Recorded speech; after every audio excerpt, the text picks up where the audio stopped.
Good afternoon, everybody, and welcome back to the channel. So a lot of you have been waiting for this video, and I talked about this a little bit ago in the video where I was working on the 8300 grain drill, which is still in here. I'm waiting on parts, but I wanted to get started on the 5020. And I told you in that video that I had came up with a good running takeout 531 that came out of the 5010. The guy was putting a Detroit in its place. He wanted to do an engine swap. It was something that he's always wanted to do. And one night I was late night Facebook marketplace scrolling, and I seen it, and I automatically sent him a message and asked him what the deal was with it. And he said it was good running. The only reason they were taking it out was because they wanted to do the Detroit swap. So it was just over in Claypool, Indiana, so it wasn't too far away. That Saturday morning, Madison and I took the truck, went and picked it up, brought it back, brought it in the shop. I sat it in here with the service truck crane. And then when George and I had some time, about 2 weeks ago, we got the 5020 moved over here to my shop and shoved it on the trailer with the Bobcat over at Dad's, brought it over here, took my John Deere 690B excavator, unloaded it, and pushed it in the shop with the excavator. And I've been messing around with it a little bit each night. Like I ended up taking the steps all off around the operator station. I took the operator station plate off, which I didn't think that'd be too exciting to be on camera. I had all that stuff off in the prior videos of this tractor when I first got it running and started using it again. So for those of you who are not familiar with this tractor or watch the videos on it, I bought this tractor from my buddy Craig and buddy Michael Barnhart. He's a fan of the channel, been buying stuff from him here and there, a good friend of mine. And his cousin Craig had it, bought it with an estate. The way I understood it, it came with a bunch of other equipment. He didn't want the tractor. He wanted to know if I wanted it. Went and looked at it. Sure, I'd take it. So when they originally moved it, it was completely covered in vines. And what they had done was they had pulled it home with his, I think, 1086 International tractor. They hooked up some hoses to the front axle, and they run the power steering with the remote, and they pulled it to his house. Well, I went there, picked it up, we got it up on Dad's trailer, brought it home, and took us like a couple hours with side cuts, cutting vines out of the radiator core. There's vines up under the hood. While we were up there under the hood cutting vines out, I realized it had a turbo kit on it. So this tractor was turboed. Might be turboed after this engine swap. I'm not sure yet. We'll see what happens. I'd like to get this one swapped, get it running again, and there's a plow day I'd like to attend in October. So I was gonna just leave the turbo off for now, and if I do put it back on, I will be putting a aftermarket engine oil cooler on the tractor. I've talked to a lot of guys, and they say that the failure with the turbo was the oil would get hot, it would thin out, and cause bearing failure in the engine. This spun main bearings, so that's what happened to it. So by putting that aftermarket oil cooler in there, we should be able to keep the oil cool and not have that problem, and not get aggressive with the tractor and cause that problem. So shift back when you're lugging it, things like that. Don't work it too hard. Treat it like it should be. You know, you put the turbos on there, and then you work them a little harder, pull loads that they shouldn't.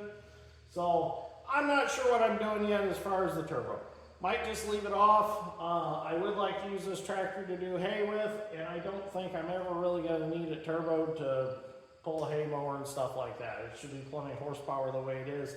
I did look into the 619 John Deere engine swap, thought about doing that. Then I decided, you know what, let's just put it back to a 531 and leave it alone.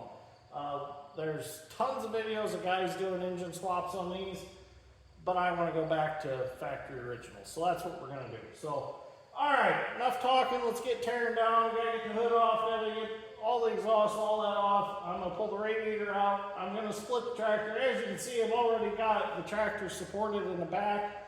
My plan is to roll the whole front front off, frame rails, front axle, all that. And then I'll bring the service truck crane in and I'll pick the engine off and we'll set it on the floor. We'll get this one back up there, get the clutch swapped, all that. We have rear main and front seal to do on it. And I have to put the oil cooler back on. They took it off so they wouldn't break it accidentally. It is there. And there's a few other small things we gotta do. I gotta take that starter from there, put it on this one. So, all right, let's get started. Enough talking.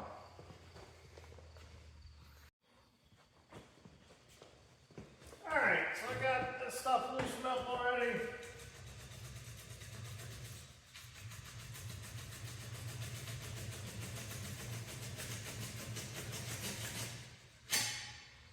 This was a stack that I originally made for it when we first got it running.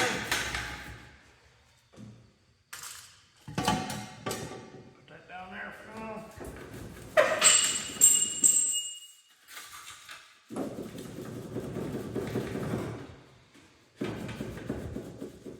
Oh boy.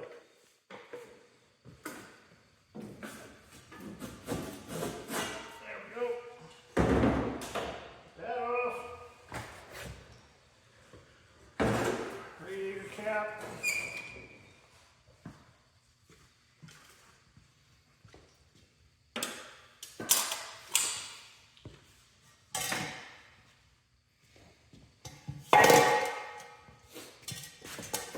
Side screens.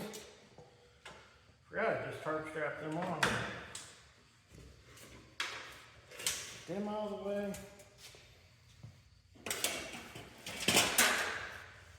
Oh, hood latches. That one's not latched because the hood's a little distorted.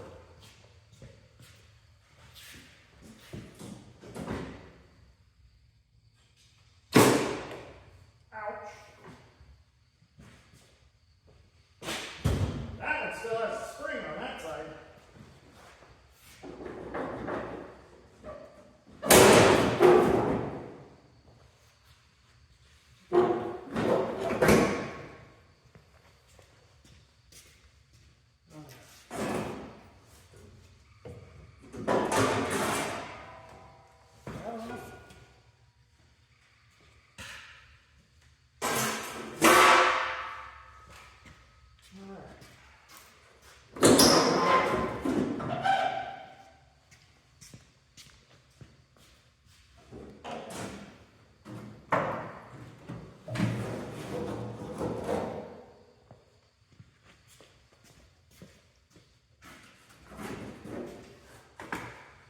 At least I don't have to worry about scratching any paint on this tractor.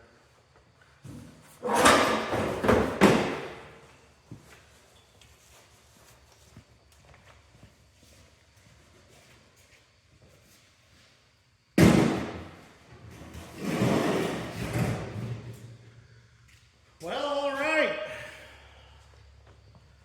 We got her opened up. Let's see what we want to attack next. What I'm going to do next is I'm going to go ahead and pull the radiator out of it. And to do so, we need to get all these hoses off. This intake tube has to come off. Now I really want to pull the radiator out for the simple fact I'd like to pressure wash it really good. Actually get real good and straight with it and wash it. And I want to replace radiator hoses anyways as we go.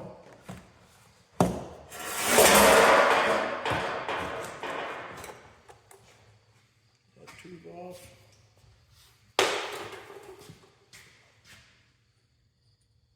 Oh, turbo's stuck again. Huh. It was stuck when we first started it and it broke it loose and it was fine. That's strange.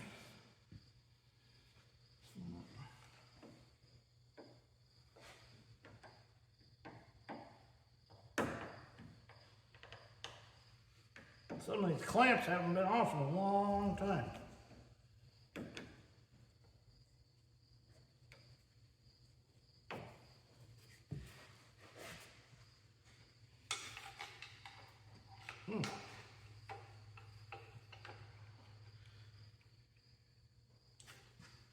Have to get a ratchet socket on that one.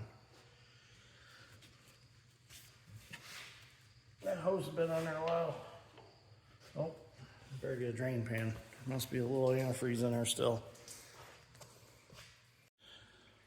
While that antifreeze is draining, and I could have swore that I had drained it when I had tore the oil pan off to see what was going on in there as far as why it locked up. But apparently I was wrong, but that's all right, no big deal. So I decided to hop on this side of the tractor and start taking some stuff off. I've got the wiring for the alternator charging system. I've got that all off. We actually need to do a little bit of wire work when we put this back together. Especially the fuel sending unit does not have a wire to it for the level in the tank, and we're going to have to figure that one out. Figure out where that wire went. So I'd like to fix that so I have a fuel gauge. Get this out of here and throw it up on the operator station. So basically, since we're splitting the tractor, we have to take everything that stays with the back half and leave it with the back half. So we got our tack cable here we can take off. We have our oil pressure line that we can take off for our engine oil pressure, which is just this small copper line here. So we've got, for the M&W turbo kit, there's actually a oil filter that filters the oil from it. So that's what this is. So that's all part of that kit. And when they installed that, they went ahead and they put a T in the block, run over, and they put their pressure line for the gauge. Well, actually, it runs a aftermarket gauge that somebody added to the tractor for oil pressure. So that's all up there on the operator station. Let's put that back there out of the way for right now. I did go ahead and I removed the hydraulic oil cooler, which you can see that needs washed up really good. And the hoses need replaced. This hose actually replaced my first plow day with this tractor. I backed it off the trailer and it started leaking, so I had to run home and get a hose. But as you can see, the one above it was in pretty bad shape also. So when we go back together, we'll put new hose on that. As soon as that radiator finishes draining, we can pull that up out of there. I got the bolts out of it. I'm going to take the alternator off. We got to get all the brackets off of this engine and put on the other one. I need the bracket behind the alternator. That's what I'm after. So I'm going to take the alternator completely off. If I was just splitting the tractor, I would probably just unbolt the alternator and throw it up on the operator station. I wouldn't unwire it. But being as we need to fix a few wires as we go back together, might as well just tear it all apart.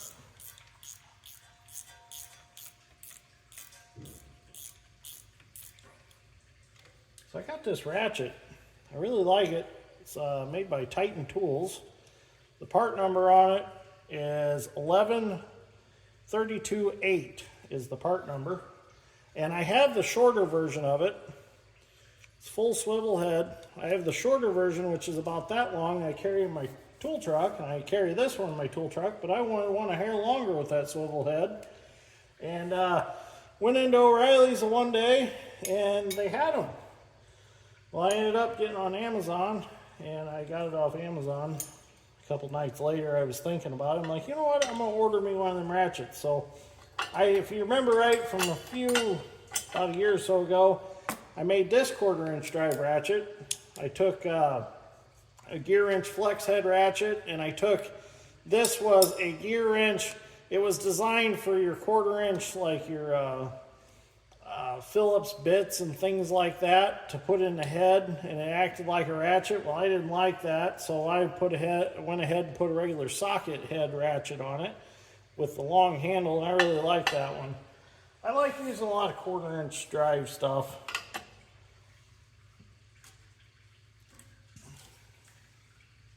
Especially because the heads are smaller, and you can get them, like if you have a casting, so there's a bolt in the casting, you can get that head poked in there and get that bolt out.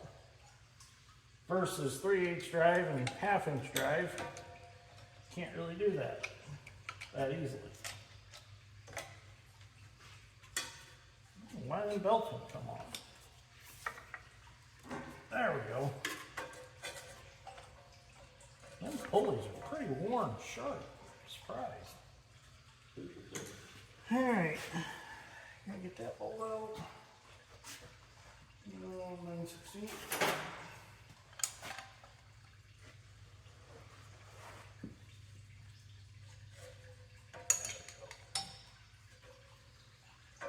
I don't know if this is original bracket or not.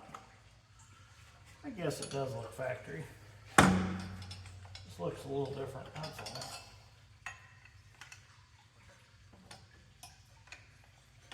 Alright, I'll finish getting this off and we'll move on.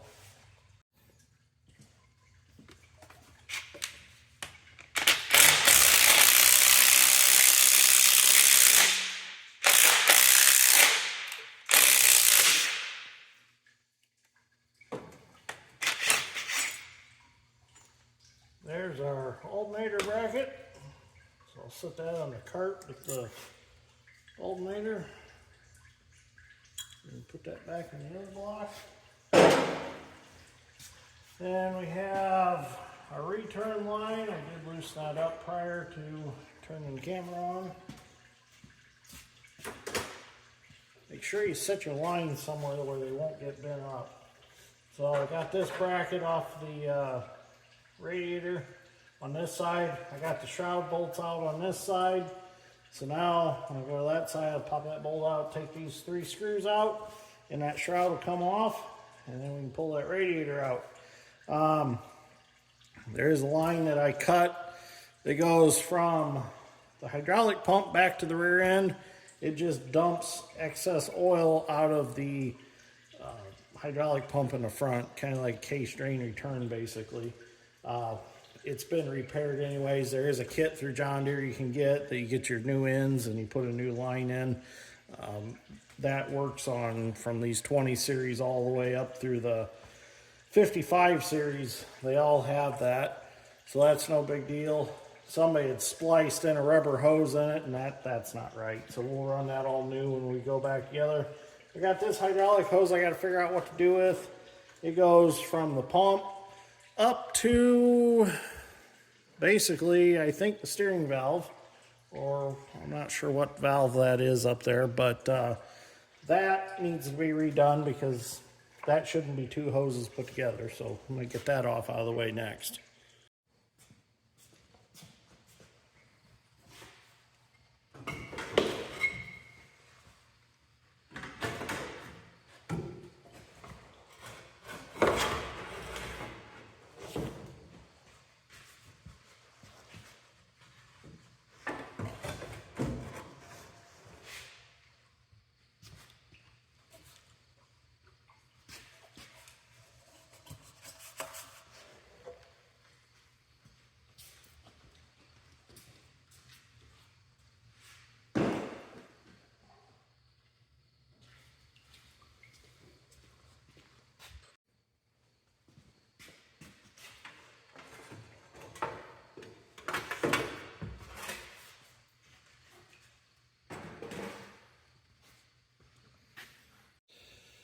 All right, so I got a little time tonight. Got done with all the things I needed to do around the place. It is September 20th. We've been very busy with the excavating, so I really haven't had a lot of free evenings to work on the 50/20. But the 50/20 is a project. Projects take time. But a few viewers have asked me when we're going to start harvest. I started planting beans here at my place. Probably after looking at them tonight, we're probably a good 2 weeks away yet from soybean harvest. We're not pushing it too hard to get out in the field. I don't like to cut around green spots. I would rather wait, come in when everything's ready, and just burn them off and be done with them. Usually, if you just wait that little bit longer, you just come in and everything just so much smoother. You don't have the tough stems. Just let them dry down. Just let them go. When you think you're going to go cut, wait a few more days. It's just not worth it to rush it and mess around with green stems and plugging combines just to say you were the first guy out in the field. I know there's a lot of guys that run to the field trying to be the first one in the neighborhood, and you know what? That's fine. You guys want to do that, but I'd rather be that guy that's a little bit behind and everything just runs a little bit smoother. But that's just me. But anyways, the excavating, we've been so busy. Might as well keep doing that because corn and soybeans aren't worth anything right now anyways. So anyways, what I'm going to do tonight is I want to get this starter off of here because we've got a friend of ours that rebuilds starters. I want to take it to him. I want to have him go through it because when I put it back on the other motor, I don't want to mess with it because they're not fun to take on and off because they're what, almost 50 pounds. And I thought, you know what, it did turn over a little slow when it was running, so I was like, let's just pop it off of there. We'll take it to him, and we'll have him go through it. If it needs brushes, bearings, whatever, bushings, we'll just have it done. Then we don't have to worry about it. Because I'd hate to get to a plow day or something and go start tractor and realize, uh-oh, should have rebuilt the starter.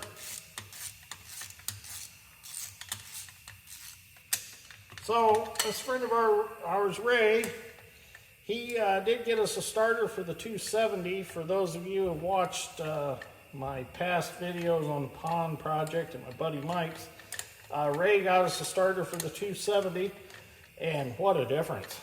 That, I swear, it about flips that 60,000 pound hoe over when it turns over now. But starts faster now. That starter must have been tired for a while. But I talked to him while we were getting it, and he said, you know what, bring it to me. He said, I'll go through it, I'll check it out, and we'll fix what it needs, and then you won't have to worry about it. I'm like, all right, sounds good. He has a pretty cool collection of Cockshutt Blackhawk tractors, and in fact, he's got one that his dad bought brand new from when there was a dealer in Hamlet, Indiana. And they're both fully restored tractors. So we think we got him convinced to come to plow day next spring. So that'd be kind of cool. Get something different out there. Very rarely do we ever see like a Cockshutt or a, I know we've seen a few Massey Harris over the last couple of years, but just a lot of the oddball stuff, we don't see that much. But there's that starter. As you can see, that's a chunk. So we're going to set that to the side. I'll get that over to Ray this coming week and get it checked out and whatever it needs it's going to get. Some viewers did bring to my attention that the head is different on a 50/20 versus a 50/10. And after they brought it up, I got to looking, and it is different. Different injectors for sure. So what I'm going to do is I'm going to pull this head off once I do the swap. I'm going to get this engine back on the stands that came with this 50/10 engine, and I'm going to pull that head off. I'm going to pull that manifold all off, and I'm going to get this head fully rebuilt. And if this 50/10 engine pans out, runs good, I'm going to have that head overhauled, and we're going to put it back on the 50/10 block, so there'll be a 50/20 head on there. So that is something that I've taken into consideration. Supposedly it's got bigger valves in it. I'm going to do a little research for myself, not questioning anybody, but I'm just curious in general how much bigger the valves are in a 50/20 versus a 50/10. So if somebody wouldn't have said that, I wouldn't have known that. So I appreciate all this information I can get in the comments. I really do. I always read the comments. Sometimes I don't have time to respond to them. But anyways, I do read them.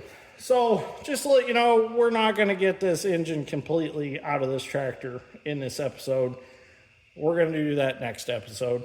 We're going to go ahead and move on. We're going to get the hydraulic pump disconnected off the front of the engine and then see where we go from there. Let's go ahead and get this coupler off real quick. Now I know that some viewers say I need to use a microphone in the shop, and I do have one. I just got to get it all set up. I apologize, I'm working on it. Just I only have short periods of time to work on stuff and try to get working on them as quick as I can. So I did look into, when I was building this shop, putting a perforated tin so that perforated tin would take up some of the noise. Well, things kind of got away from me. Time was ticking by pretty quick and just didn't end up doing it. I'm hoping when I get the loft put in here, with all that wood in the loft, I'm hoping it'll absorb some more of the noise. They do make foam things you can hang on the walls to absorb noise, but I don't know how fire retardant them are. I could just see a spark going up in there, and this place going up like the Hindenburg. Man, that nut just don't want to come off there. I wanted to get this front balancer off because a viewer did mention that there are companies that rebuild front balancers. I suppose you could say overhaul, but rebuild.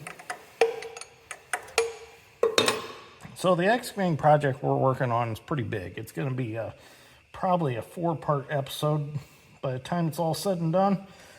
So that's kind of why I wanted to add a little bit to this episode in a 50/20, so I can get this video out of the phone and get it uploaded so I have some more video space. Where's my impact? Oh, I set my impact down somewhere, now I can't find it. Oh, here it is. Let's see if I can buzz this bolt up. So you're not going to want to miss the episodes of the excavating project of putting the mega pump structure in.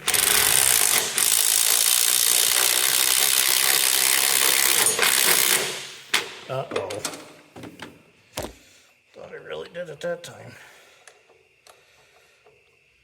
There it comes.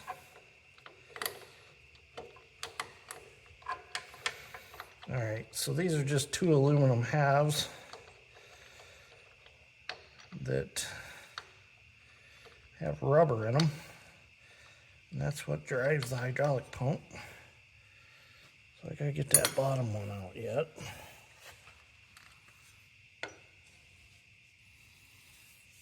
Alright, let me get that bottom one out and then I'll show you how it comes apart. So with them bolts out, these 2 aluminum halves come out, and now your hydraulic pump is detached from your tractor engine. So those are out. All I got is 2 bolts here on this side, 2 bolts on that side, and the hydraulic pump will stay with the front of the tractor. Now, I suppose if you really wanted to, you could leave that hang on the front of the tractor. That's what we did in the 8640. But I think we might just leave it with the front half of the tractor. So anyways, I'm going to end this episode right here and head in for the night. It is kind of late. Got a few more things done. Now I did do a few other things than what I did on video. But they were just little insignificant things that just needed done to be able to split it. But thank you for watching. Greatly appreciate it. And keep watching for the videos on the 50/20. And maybe in the next video we'll hear it run again. So thanks for watching.